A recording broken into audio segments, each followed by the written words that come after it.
In this video, I will show you how to add second business account or create your account into your existing Instagram account.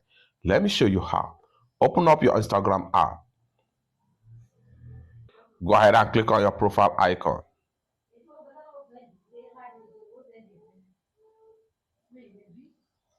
Proceed with professional dashboard.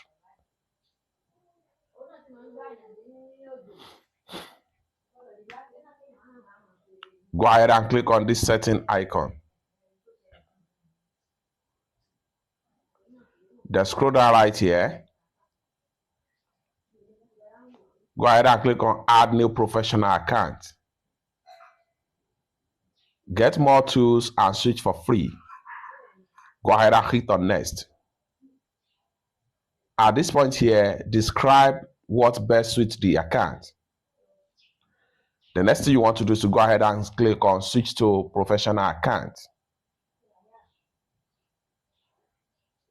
Go ahead and enter your mobile number or your email address. Proceed to next. A verification code has been sent. Enter the verification code and hit on next. Enter the full name and password of the account and then click on create and you are done. It's that simple.